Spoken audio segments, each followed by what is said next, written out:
Sebuah kisah mahakarya terbaik dari S.H. Mintarja yang sangat populer di masanya, berlatar belakang kerajaan Singasari.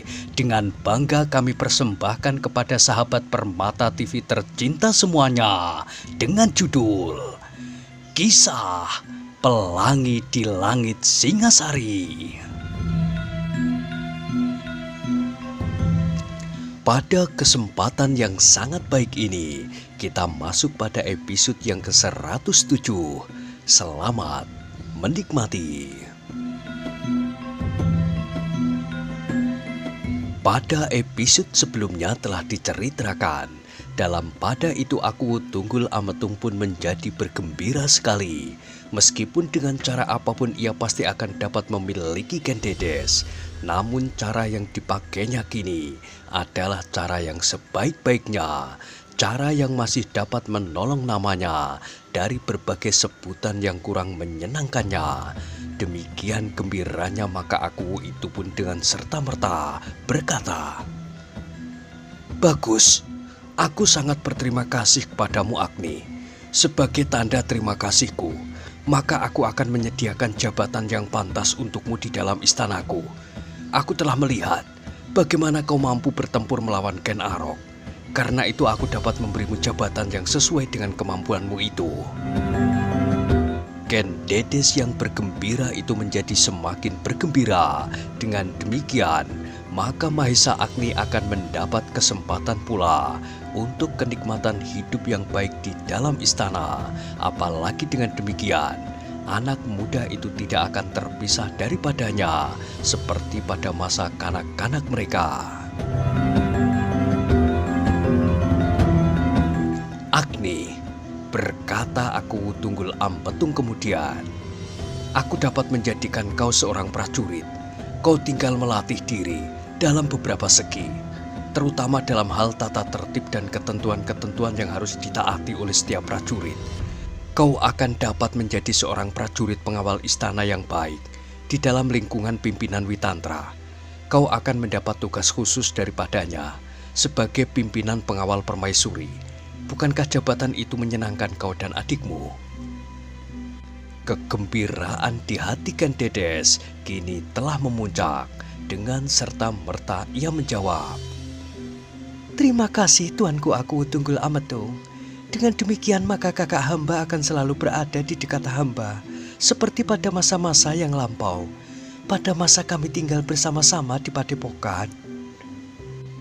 Tetapi kegembiraan mereka itu pun kemudian terganggu ketika mereka melihat wajah Mahesa Agni yang masih saja tertunduk dalam-dalam.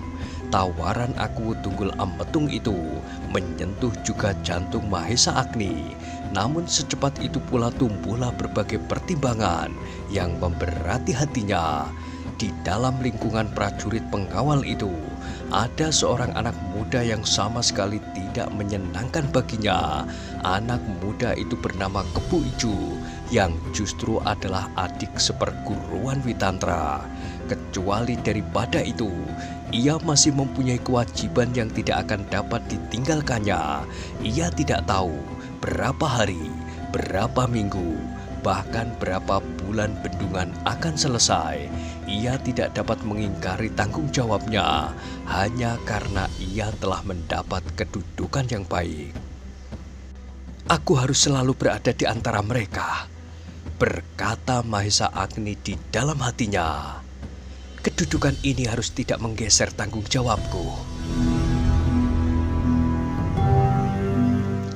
Namun jauh di dalam lubuk hatinya tersembunyi alasan yang jauh lebih tajam dari segala alasan itu. Mahesa Agni tidak akan dapat tinggal di dalam istana itu. Melihat setiap hari Ken Dedes yang menjadi seorang permaisuri, ia tidak yakin apakah hatinya akan dapat dikendalikannya.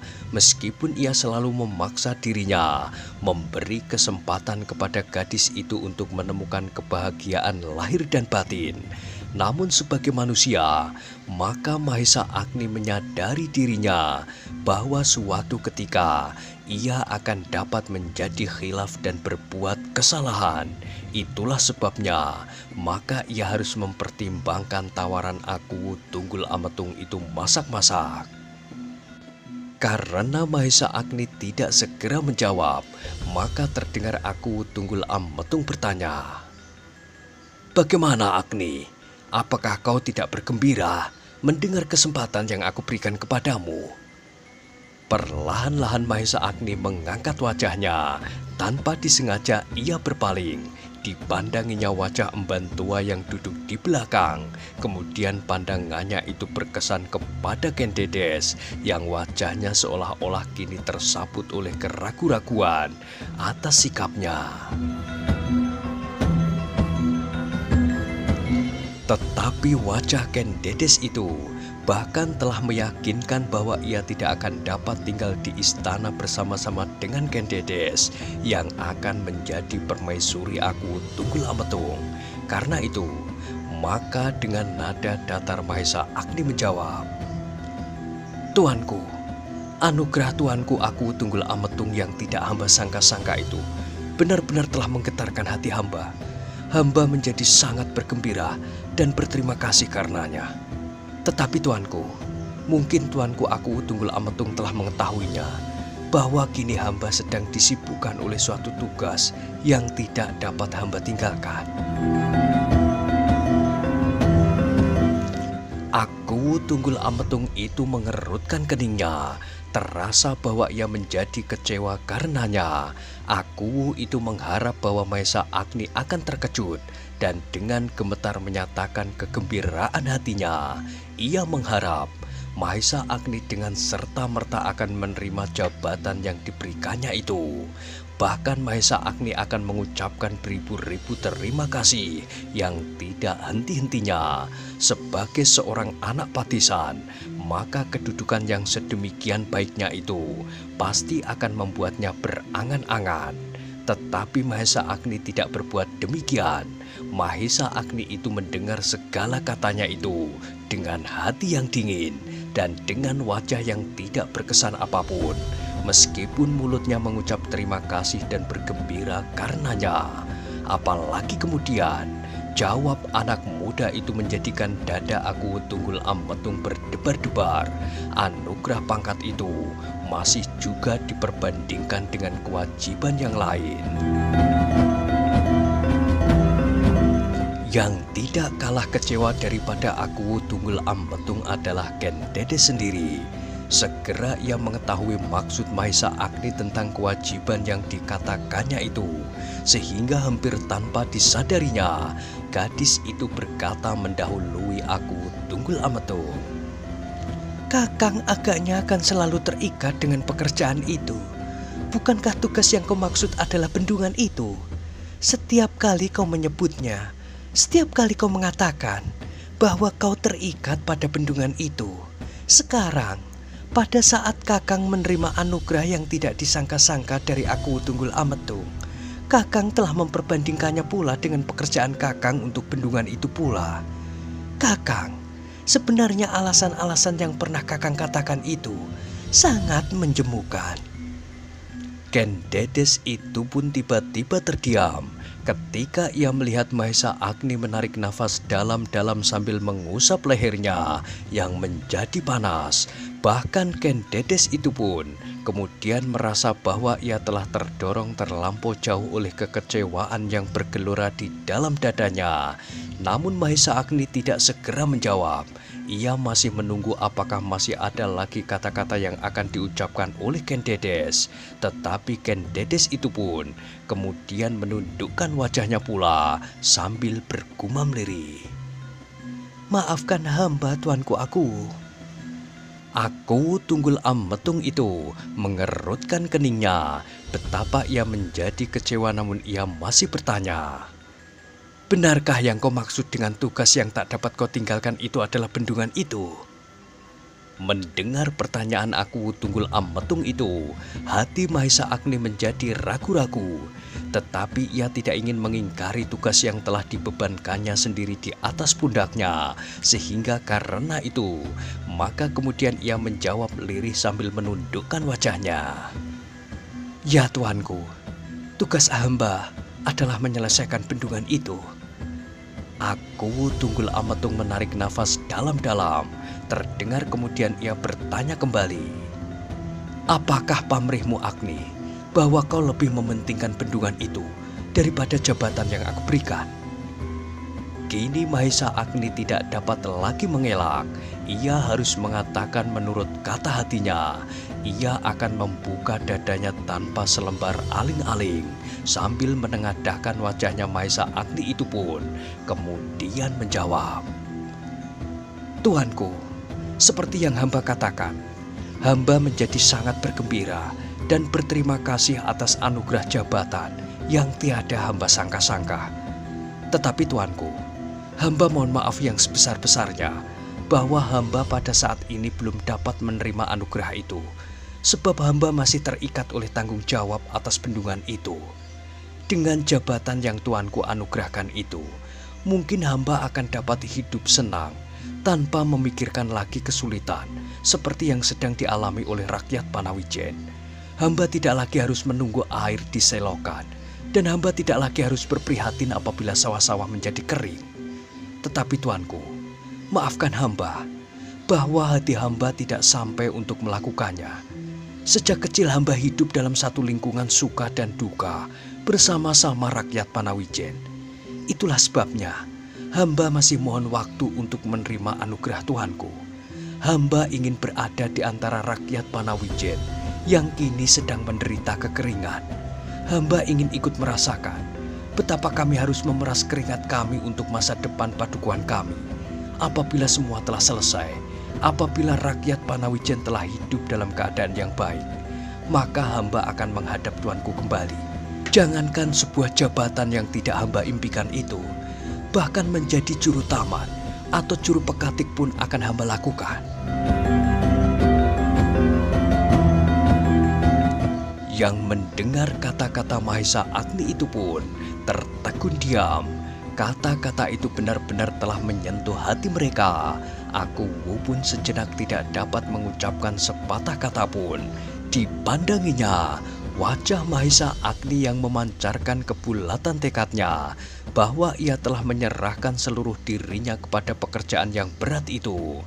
Namun Ken Dedes yang betapa ia sendiri merasa dihadapkan pada sebuah cermin, tetapi ia merasa cemas bahwa aku Tunggul Ametung tidak akan senang mendengar jawaban Mahesa Agni itu. Meskipun kini Ken Dedes tidak lagi dapat berteriak memaki-maki Mahesa Agni, tetapi justru ia mencemaskan nasib Mahesa Agni apabila aku Tunggul Ametung merasa terhina karenanya. Tetapi aku Tunggul Ametung dapat mengerti pendirian Mahesa Agni ternyata dengan jawabannya. Mahesa Agni, aku berbangga mendengar pendirianmu. 1 dari 100 pasti akan menerima anugerah itu tanpa memikirkan orang lain. Tetapi kau berpendapat lain. Kau masih mementingkan kepentingan bersama dari kepentinganmu itu. Itu adalah sikap yang jarang terjadi pada saat ini. Pada saat setiap orang menginginkan gelar duniawi. Karena itu Mahesa Agni, aku mengucapkan selamat atas pendirianmu itu. Mudah-mudahan bendunganmu akan segera dapat kau selesaikan. Jawaban aku itu pun sama sekali tidak disangka oleh Mahesa Agni dan oleh Ken Dedes pula. Karena itu sambil membungkukkan kepalanya dalam-dalam, Mahesa Agni menyahut. Tiada anugerah yang lebih membahagiakan hamba Tuanku, selain pengertian Tuanku tentang diri hamba. Mudah-mudahan pendirianmu itu akan tetap teguh sehingga orang-orang Panawijen yang lain pun akan berpendirian seteguh pendirianmu. Kemakmuran Panawijen adalah sebagian dari kemakmuran Tumapel. Betapa besar hati Mahesa Agni menerima pujian itu, bukan karena ia mendapat penghargaan, tetapi bahwa aku Tunggul Ametung dapat mengerti sepenuhnya tentang dirinya. Bahkan dengan hati yang berdebar-debar, ia mendengar aku Tunggul Ametung berkata, Mahesa Agni, sepeninggalmu, aku akan memerintahkan beberapa orang untuk menyusulmu. Aku akan mengirimkan sekelompok prajurit. Aku akan menyuruh seorang pelayan dalam yang mempunyai kelebihan dari kawan-kawannya menyusulmu. Orang itu adalah Ken Arok. Ia akan membawa 25 pedati yang ditarik oleh 25 pasang kerbau, alat-alat lain yang kau perlukan, 20 waluku dengan 20 pasang lembu untuk melunakkan tanah yang akan digali menjadi parit-parit, dan keperluan-keperluan yang dapat aku berikan. Dada Mahesa Agni terasa hampir meledak mendengar janji itu, meledak karena kegembiraan yang mendesak. Dengan serta-merta, ia membungkuk lebih dalam lagi sambil menjawab dengan suara parau. Tuanku, betapa besar terima kasih yang hamba sampaikan. Hamba tidak tahu bagaimana hamba akan mengatakannya. Mahesa Agni terdiam sesaat untuk menelan ludahnya. Terasa tenggorokannya menjadi seolah-olah tersumbat. Namun dipaksanya juga ia berkata, hamba beserta seluruh rakyat Panawijen akan menanti kedatangan anugerah dan kemurahan tuanku itu dengan sepenuh hati. Kini Mahesa Agni merasa bahwa pengorbanannya tidak lagi sia-sia. Ia telah meremas jantungnya sendiri pada saat ia menyerahkan Ken Dedes itu kepada aku karena persoalan-persoalan yang berlaga di dalam dadanya. Namun tanpa diharapkannya, ia mendapatkan sesuatu yang sangat berharga, tidak saja bagi dirinya sendiri, tetapi bagi seluruh rakyat Panawijen. 25 pedati yang ditarik oleh 25 pasang kerbau, 20 waluku dengan 20 pasang lembu. Bukan main, seluruh Panawijen tidak memiliki perlengkapan sebanyak itu. Ia hanya mampu mengumpulkan 4 pedati untuk mengangkut batu-batu dan keperluan-keperluan lain di samping 12 waluku. Namun kini, ia akan mendapat tambahan 25 pedati, kerbau dan 20 waluku. Justru karena itulah maka Mahesa Agni kemudian menjadi tergesa-gesa untuk kembali. Ia ingin segera menyampaikan kabar yang menggembirakan itu kepada kawan-kawannya. Dengan wajah yang berseri karena kegembiraan, Mahesa Agni berkata, Tuanku, biarlah hamba mohon izin untuk kembali ke Panawijen. Anugerah Tuanku itu pasti akan menambah gairah bagi rakyat. Mudah-mudahan bendungan itu akan lekas selesai. Jangan sekarang, jawab aku Tunggul Ametung. Kau harus tinggal di dalam istana ini sedikitnya sepekan. Aku ingin menjamumu supaya kau mendapat kesan yang menyenangkan selama kau berada di dalam istanaku. Terima kasih Tuanku, terima kasih. Sahut Mahesa Agni. Anak muda itu telah melupakan kepedihan luka di hatinya sendiri. Yang menguasai jantungnya kini hanyalah pedati, alat-alat dan apapun yang akan sangat berguna bagi bendungannya. Hamba ingin lekas berada di antara rakyat Panawijen kembali. Tunggul Ametung tertawa, katanya, hehehe, bagus, tetapi aku tidak memberimu izin sekarang. Tinggallah di dalam istanaku sehari atau 2 hari, kalau kau tidak mau tinggal selama sepekan. Mahesa Agni akhirnya tidak dapat menolak permintaan aku Tunggul Ametung. Betapa ia ingin segera pulang kembali. Namun ia memenuhi juga permintaan itu untuk tinggal 2 hari di Istana Tumapel. Namun betapa makanan yang lezat-lezat telah ditelannya, tetapi ia lebih senang segera berada di antara kawan-kawannya. Meskipun demikian, ia tidak mau mengecewakan aku dan Ken Dedes. Dimakannya setiap hidangan yang diberikan kepadanya dengan wajah yang terang. Meskipun sekali-sekali terasa juga seolah-olah jantungnya tertusuk duri. Tetapi dalam waktu yang pendek itu, ia tahu benar betapa Aku Tunggul Ametung menghargai Ken Dedes benar-benar sebagai seorang gadis yang pantas untuk menjadi permaisurinya. Karena itu, maka ia mengharap bahwa Ken Dedes akan benar-benar menemukan kebahagiaan di hari-hari depannya. Namun akhirnya, Mahesa Agni mohon diri pula kepada Aku Tunggul Ametung. Waktu yang hanya 2 hari itu terasa sudah terlampau lama. Bendungan yang ditinggalkannya seakan-akan selalu memanggil-manggilnya untuk segera kembali ke padang karautan yang panas terik di siang hari dan dingin yang menggigit tulang belulang di malam hari. Tetapi ia lebih senang tinggal di padang itu daripada di dalam istana. Aku kira kau telah memilih jalan yang benar, Agni, bisik Mban Tua kepada anak muda itu ketika Agni akan meninggalkan istana Tumapel. Aku mohon restu ibu, mudah-mudahan aku dapat berhasil membangun padukuhan yang tidak kalah suburnya dengan Panawijen, sahut Mahesa Agni. Kalau kau bekerja dengan sungguh-sungguh, Ger, serta tanpa kendat, mohon tuntunan kepada Yang Maha Agung, maka pekerjaanmu pasti akan direstuinya. Pesan itu merupakan bekal yang tidak kalah pentingnya dengan 25 pedati dan 20 waluku. Dengan sungguh-sungguh Mahesa Agni akan mencoba memenuhinya, sebab segala sesuatu usaha yang dilakukan oleh manusia, maka akhirnya Yang Maha Agunglah yang akan menentukan.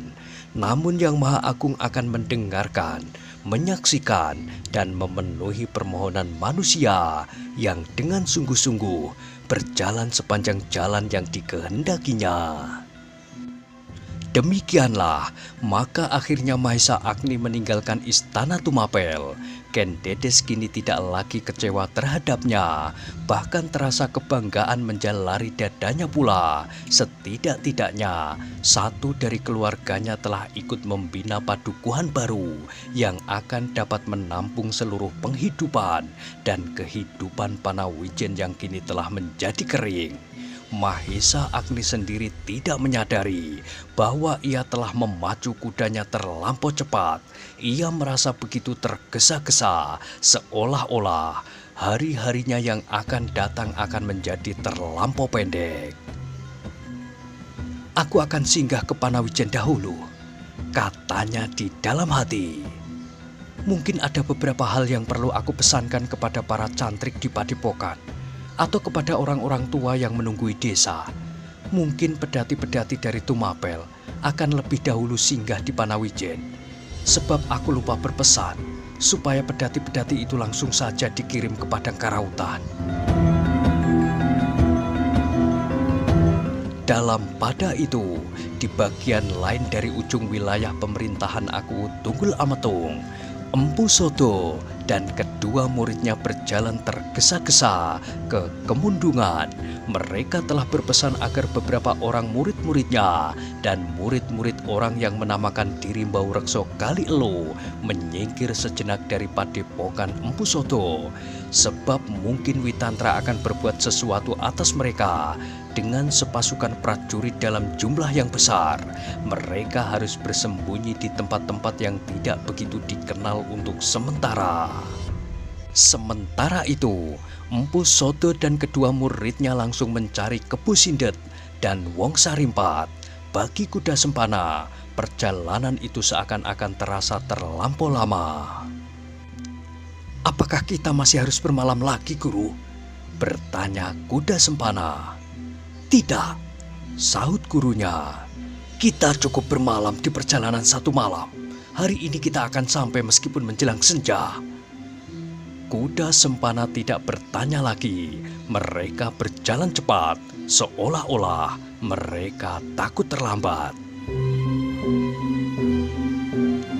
Di sepanjang jalan, kadang-kadang Empu Soto sempat juga bertanya-tanya di dalam hatinya, apakah yang telah mendorongnya berjalan demikian jauhnya mencari orang-orang yang hampir tak dapat diajak bergaul menurut adab yang berlaku. Desisnya, ia mulai ragu-ragu sendiri. Apakah aku akan dapat mempergunakannya? Mereka berdua adalah orang-orang yang liar, sebenarnya liar. Mudah-mudahan aku mampu mengendalikannya. Tetapi orang tua itu tidak mengatakannya kepada muridnya, meskipun kuda sempana kadang-kadang melihat keraguan-raguan itu. Namun ternyata gurunya masih juga melangkahkan kakinya menuju ke desa Kemundungan, tongkatnya yang panjang di tanah yang berdebu. Bagi kuda sempana, meragukan gurunya itu telah benar-benar mengecewakan. Ia tahu benar sifat gurunya. Gurunya hanya mau berbuat sesuatu apabila ada pamrih yang dapat memberinya keuntungan. Karena itu, maka berkali-kali ia menjanjikan kepada gurunya bahwa apabila ada keuntungan yang akan didapatnya berupa benda-benda, maka ia sama sekali tidak menginginkannya. Apakah yang akan aku dapatkan dari bendungan itu apabila kita kelak akan merusak bendungan dan membunuh Mahesa Agni? Suatu kali Empu Soto bertanya. Kuda sempana tidak dapat menjawab. Memang ia tidak melihat keuntungan yang berwujud benda-benda berharga dari perbuatan itu. Perbuatan itu hanyalah sekedar pelepasan dendam yang membara di dada kuda sempana. Kuda sempana, berkata gurunya, kali ini kau jangan menilai tenagaku dengan upah yang dapat kau berikan. Kalau kau ingin berbuat demikian, maka harta seluruh istana Tunggul Ametung di Tumapel itu tidak cukup bernilai dibandingkan dengan apa yang telah dan akan aku lakukan untukmu. Tetapi aku benar-benar terdorong oleh satu rasa bertanggung jawab dari seorang guru terhadap muridnya. Aku malu melihat sikap Panji Bojong Santi yang selalu melindungi murid-muridnya apabila benar-benar dihadapkan pada suatu bahaya. Terima kasih guru, sahut kuda sempana dalam nada yang datar, tetapi hatinya berkata, omong kosong, aku kenal kau sejak lama, betapa kau dicekam oleh ketamakanmu atas harta dan benda. Bau Rekso Kali Elo yang ikut dalam perjalanan itu hampir tidak ikut serta dalam setiap pembicaraan. Namun semakin lama ia pun menjadi semakin jemu atas sikap kuda sempana. Semakin lama setelah ditimbangnya, maka ia tidak akan mendapat apapun dari perbuatan-perbuatannya yang berbahaya itu. Ketika ia bersama kuda sempana mencoba menculik Ken Dedes dari tengah-tengah hutan, maka ia masih mengharap mungkin calon permaisuri Aku Tunggul Ametung itu membawa perhiasan yang sangat berharga yang dapat menebus lelah dan bahaya yang telah dilakukannya. Tetapi kini harapan itu hampir tidak dilihatnya. Meskipun demikian, ia masih juga berjalan mengikuti gurunya. Siapa tahu bahwa suatu ketika ia melihat persoalan yang dapat memberinya banyak keuntungan, mungkin ia akan mendapat lubang-lubang yang dapat membuka hubungan lain yang justru lebih baik, hubungan perdagangan dengan orang-orang yang ditemuinya. Perjalanan itu pun semakin lama menjadi semakin mendekati padukuhan Kemundungan. Perjalanan itu kini menembus hutan-hutan perdu yang tipis. Kemudian mereka sampai pada tanah berbatu-batu yang gundul. Di sana-sini tampak tanah yang berwarna coklat keputih-putihan.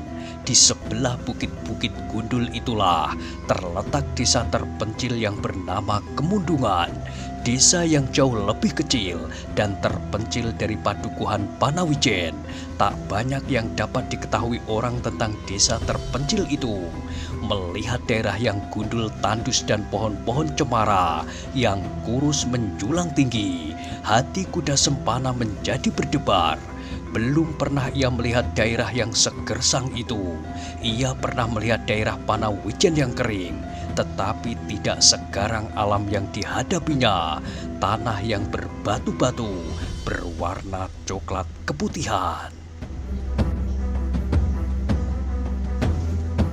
Empu Soto yang berjalan di paling depan berpaling sambil berkata, Inilah padukuhan kecil itu, kuda sempana.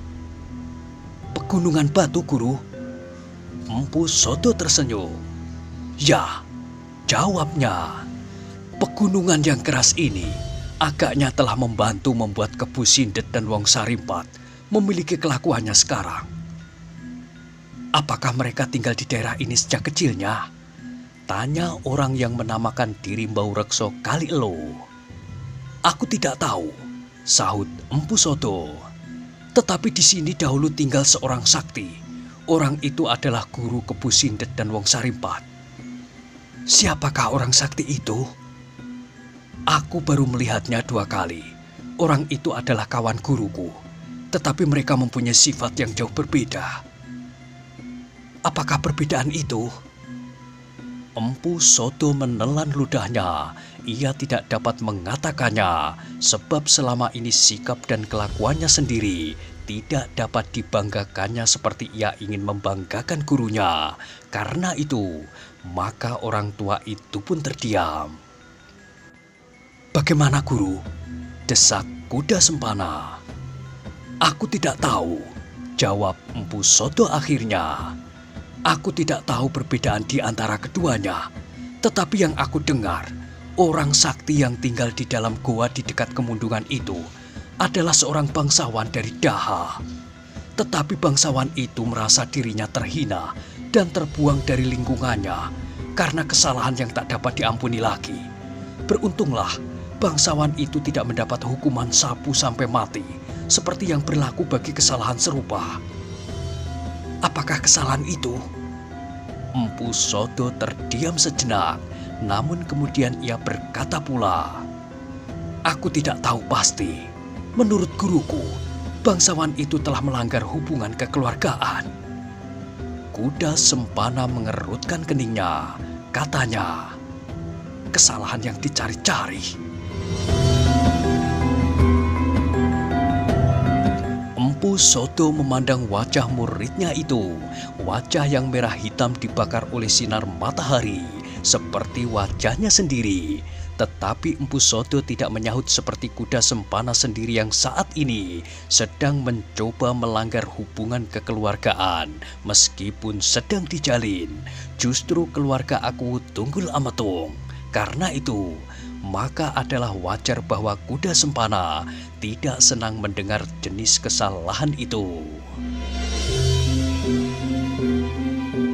Kini sejenak mereka berdiam diri. Di hadapan mereka tampak segerombol pepohonan yang hijau. Itulah desa Kemundungan.